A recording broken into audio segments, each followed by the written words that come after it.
Samsung's cheapest mini LED costs $12 less than Samsung's plain LED. Same size, same store. That's not a sale, that's a confession. Hi, this is Chris Walker.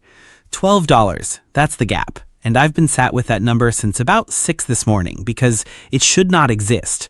Mini LED is the upgrade. It's the thing you pay more for. And this week, Samsung is quietly selling it for less than the basic set sitting next to it on the same page.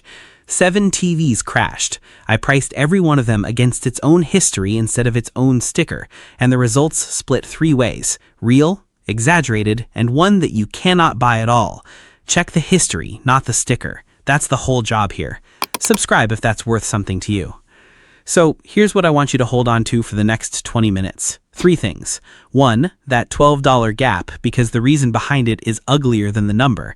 2, the phrase comparable value, which appears on 2 of these 7 listings and means something very different from what your eye thinks it means. And 3, the one that's going to sit in the back of your head the whole video. One of these 7 cannot be bought. Not sold out for the afternoon, cannot be bought at that price by you today. And it's the one with the biggest saving printed next to it. Start with the one that made me recheck my own arithmetic. Samsung's M70H 55-inch $347.99 at Sam's Club, down from $447.99. $100 off, instant savings. And the banner says the window closes today, which for once is a real clock and not a fake one, and we'll get to why that distinction matters more than the discount does.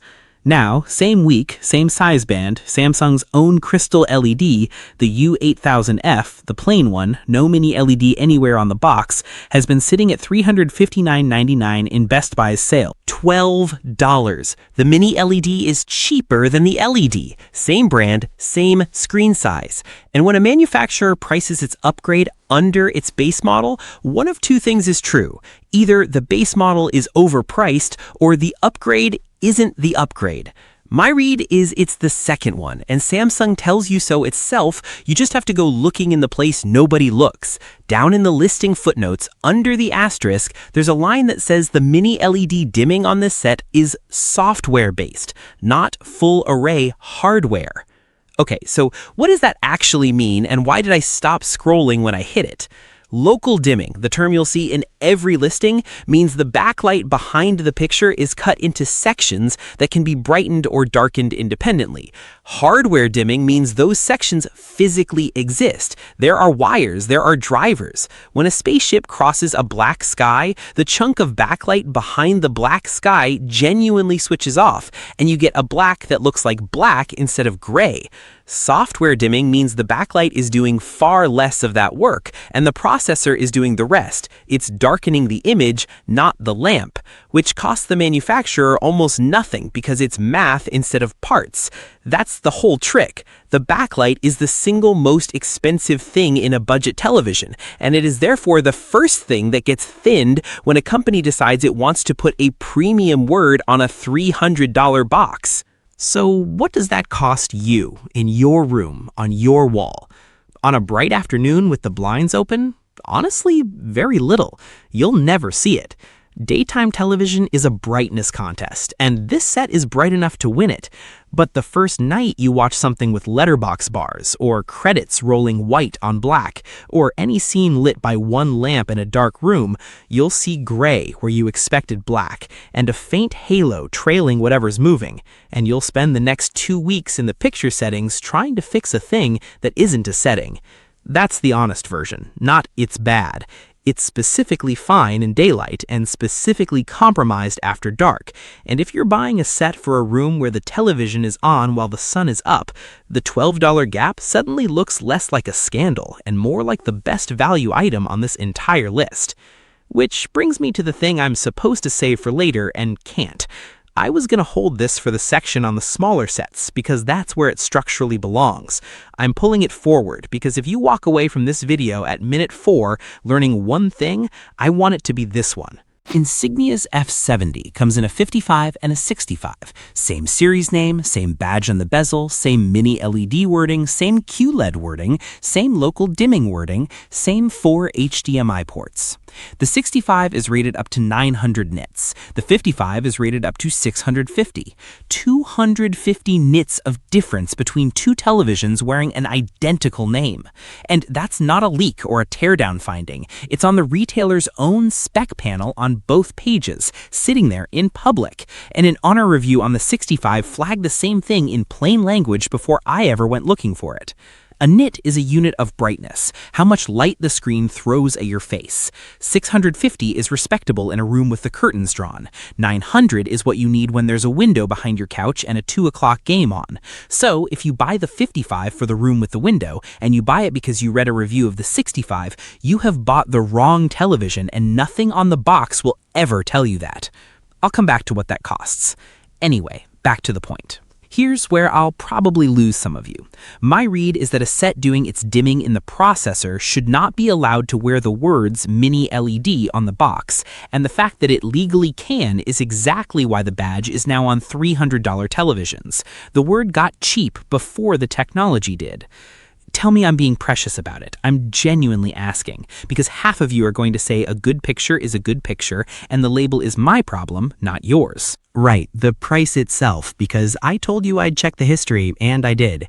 $347.99 is not a crash. Deal Desks logged this exact set at $350 at Amazon back on the 11th of July, and Samsung's own listed price for this size is $449.99. So the floor was found 5 weeks ago, and the floor has barely moved. Costco's still asking $449.99 for it today, which is $100 of pure geography. So the correct sentence isn't "it crashed." The correct sentence is "it's at the floor and today is the last day of this particular window." Those are different videos, and I'm only interested in making the second one. And that's the difference that decides whether you should move this afternoon or wait. A price that has been stable at its floor for 5 weeks isn't going to collapse another $80 next Tuesday. A price that dropped yesterday might. This one is the first kind. Buy it because you want it, not because you think you're catching something falling. One thing I'll give Samsung credit for here, and it's the kind of thing that never makes a spec comparison. The Costco channel on this model carries a 3-year manufacturer warranty instead of the standard one. On a budget panel in a category where the backlight is the thing that dies, 2 extra years of coverage is worth real money, and it's worth thinking about whether the $100 Costco premium is actually a premium at all, or just the warranty priced honestly. Let me deal with the 50-inch Hisense quickly because it's the least interesting item on this list and I'd rather spend the time elsewhere. E7 Cinema Series, 50-inch, $449.99, down from a $699 list. Native 144 Hz, and native matters. It means the panel itself refreshes that fast rather than a processor inventing frames in between, which is what Motion 240 style numbers usually describe. Full array dimming, the real kind, Dolby Vision IQ, it's a genuinely good little television, and if you want Mini-LED in a bedroom, it's the obvious pick. It's also been $399 this year, in June, during Prime Day, so it's $50 off its own floor while wearing a 36% discount badge, and I'm not going to stand here and call that a crash because you'd catch me. If you need it this week, $449.99 is a fair price for what it is. If you don't, this one comes back down, and it comes back down by more than $50. That's the whole entry. Next. Actually, no, one more thing on it because it sets up what's coming. Nobody has lab tested this television. Not the independent testing outfits, not the big review shops. It launched this year, and every brightness figure and every dimming claim attached to it, including the ones I just repeated, traces back to Hisense. Hold that thought. It gets significantly more important in about 4 minutes when we get to a set where the manufacturer is the only source for a number that decides the entire purchase. What do you want me to run next after this one? I've got a stack of soundbar histories and a stack of 85-inch clearance pricing, and I'll do whichever gets shouted at me more in the comments. 65-inch Insignia F70, $359.99, and next to it, struck through, $899.99. Save $540. $540 off a 65-inch mini LED at a store you can drive to. That's the single loudest number on this list, and it's the one I trust least, so let's take it apart. That $899 figure isn't labeled was, it's labeled comparable value. And comparable value is not a price this television ever carried. It's the retailer's own statement about what it reckons similar televisions cost elsewhere. It's a benchmark chosen by the party doing the selling, printed in the position where your eye expects to find history. I traced what this set has actually sold for: $409.99 on the series page, $389.99 on the 2nd of August, $359.99 now, which a deal desk logged yesterday. So the honest sentence is, this is $50 below where it sat 2 weeks ago, and it's stepping down about $30 at a time, and the trend is your friend. The honest saving is $50. The printed saving is $540. Those two numbers are describing the same television. I know half of you will disagree with this next bit. A house brand printing a comparable value nobody ever charged in the exact spot where a real previous price goes is not marketing. My read, it's a number engineered to be misread, and the giveaway is that it's the one figure on that page with no date attached to it. Everything else has a date. Argue with me. Some of you work retail, and I want the version I'm missing. And there's a second tell on that same page sitting there for anyone who scrolls. The open box tiers on this exact set run from $293.99 up to $359.99, which means the most expensive open box unit, a television that came back to the store, got opened, got inspected, got reboxed, is priced identically to a new one. That's a store telling you what it thinks the new price is worth. When open box and new converge, the new price is already at the bottom of the range the retailer will defend. There's no premium left to shave. Buy the new one, take the full warranty, and don't think about it again. Here's the part that stings though. That basic LED I mentioned in the opening, Insignia makes one too, the F50 in the same 65-inch size. It's been sitting around $299.99. So at this size, from this brand, Mini-LED costs more than plain LED, $60 more, which is exactly what you'd expect from a working market, and it's why the Samsung $12 gap from the opening is the outlier and not the pattern. 2 of these 7 televisions genuinely undercut a same-size basic LED. Both of them are 55 inches, both of them are the cheapest thing their maker sells with that badge, and I'd rather tell you that than let the title do all the talking.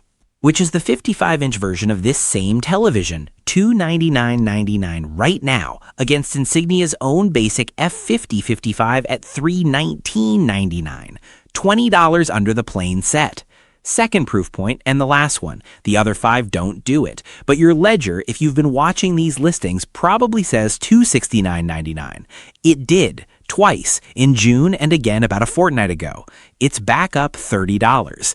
That's a $30 swing on a $300 television, which is 10%, and it's the reason I keep saying check the history. The price you saw last week is not an offer. It's a data point about what this retailer is willing to charge, and what this one's willing to charge oscillates between $269 and $299 on roughly a 2-week rhythm. If you're not in a hurry, you already know what to do. And remember what I pulled forward in phase 2. This is the 650 nit one, the dimmer one. So if the window behind your couch is the reason you're upgrading at all, the $30 you'd save by waiting is not the decision. The decision is that this set is the wrong set for your room at any price, and the 65 is $60 away. Buy the dim one for the bright room, and here's what it actually costs you. Not the $300. The $300 plus the $60 you didn't spend, plus the second television you buy in 18 months when you finally admit you can't watch the afternoon game on it. That's the real number. $600 and change to end up where $400 would have put you on day one. Now, the one I've been building toward. Hisense U6 Pro 65-inch. $598.99 from a list of $1099.99, 46% off, $501 of saving, and 3 separate deal desks are calling it the lowest price ever recorded on the model. The headline spec is 240 local dimming zones and up to 1,200 nits. That's not off a press release, incidentally. It's Hisense's own support team answering a customer question on the retailer's product page for this exact model number, which is about as close to the source as you get without a lab. 240 zones. Let me actually do this out loud because the number sounds enormous and I don't think most people have ever converted it.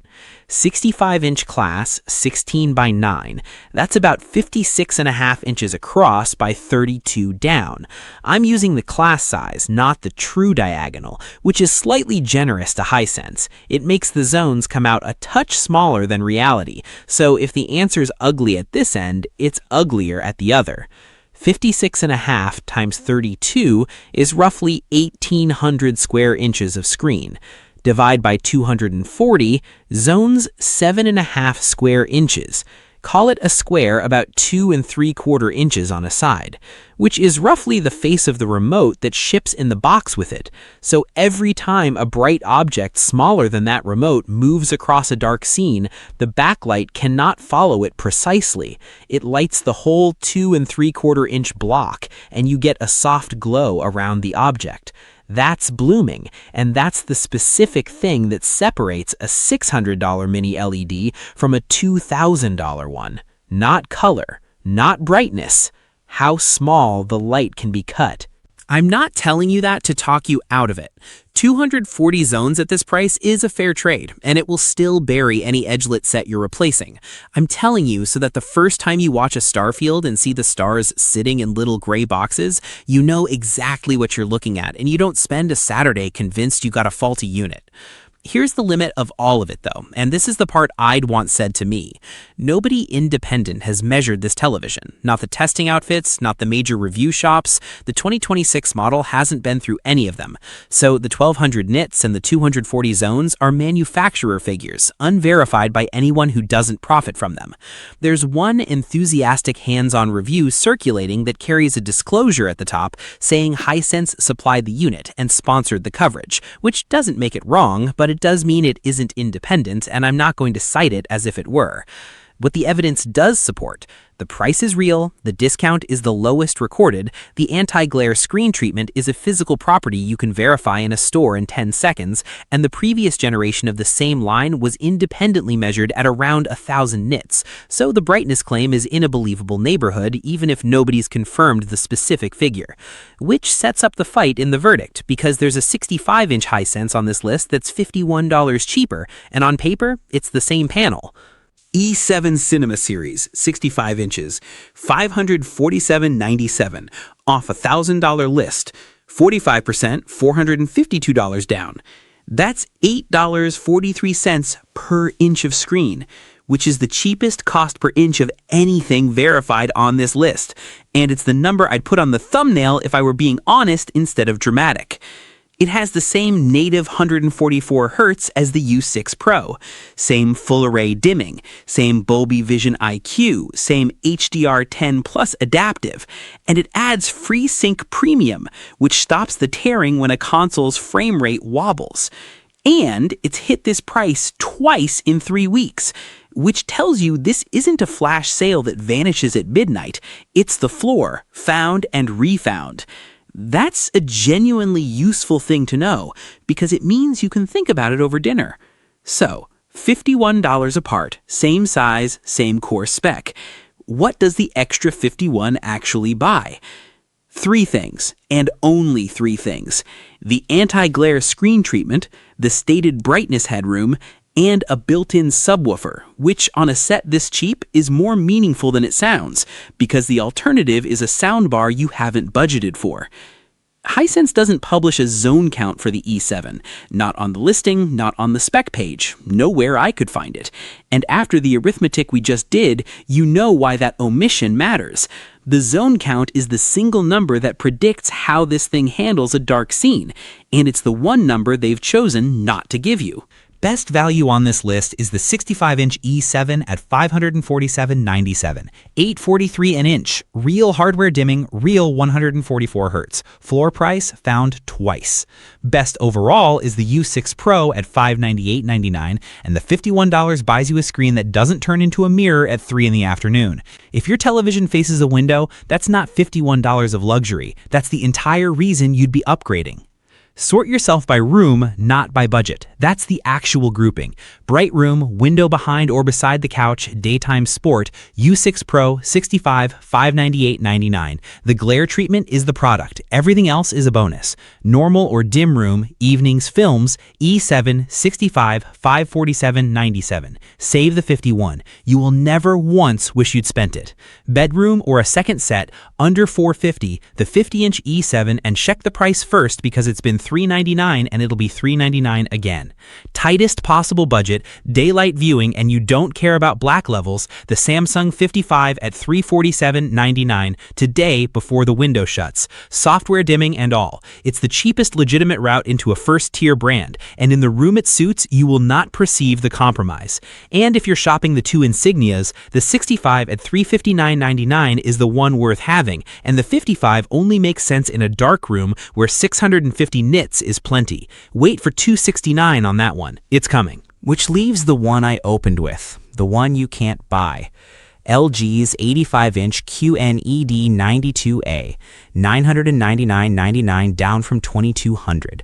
Biggest screen, biggest savings, top of every list this deal appeared on. Posted a week ago, it's gone. The retailer's own page says unavailable from this seller. The only prices left on that listing belong to third-party sellers and open box stock. And the deal thread where it was posted has a comment from the day it went up saying there was no availability then either. So that's the answer to the thing I opened with.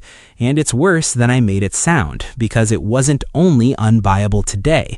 It looks like it was barely buyable when it was announced.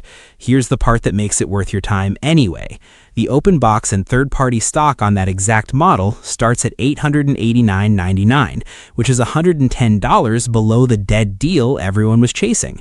An 85-inch Mini-LED with 120 Hz panel, 144 Hz variable refresh for gaming, Dolby Vision, and LG's processor for under $900. That's real, that's live, and it's the only genuinely great big screen number in this entire video. Two things before you click, and I'd be doing you a disservice if I skipped them. It's a 2023 model, superseded by this year's line. At clearance, that's a feature, not a flaw, but know it so you're not surprised when the newer badge appears next to it. And measure your furniture. The stand legs on this set span 64.5 inches wide by nearly 18 deep, and LG's own support says there's no compatible universal center stand for it. So if your credenza is 60 inches, this television does not go on your credenza. It goes on your wall, or it goes back in the box. And the box weighs what an 85-inch box weighs. The other thing worth knowing, it's the only set here with a real body of owner reviews, 68 of them, and it's rated 4.09. That's the lowest score in this video, and it's the only score that means anything because every other set on this list has fewer than 30 reviews. A 4.09 from 68 people is worth more than a 4.8 from 10. Last thing on the money, and then I'll let you go. Add up every discount printed across the 6 of these you can actually buy, and you get $2,243 of savings. 940 of that comes from the 2 comparable value figures we took apart earlier, numbers with no date, no history, and no buyer. Strip those out, and the defensible total is about $1,300. $1,300 is still an extraordinary week. It's just $1,300 and not $2,200. And the difference between those two numbers is the entire reason this channel exists. 2 of the 7 really do undercut a plain LED. One of them can't be bought and its open box is better anyway. 2 of the savings are numbers nobody ever paid. That's the price, this is the cost. If the $12 gap did anything to you, that's what subscribing is for. I do this every week, and I'm doing soundbar histories next, where the comparable value trick gets genuinely shameless. Now go find the strike through on whatever you were about to buy and tell me in the comments whether it had a date on it. Most of them don't.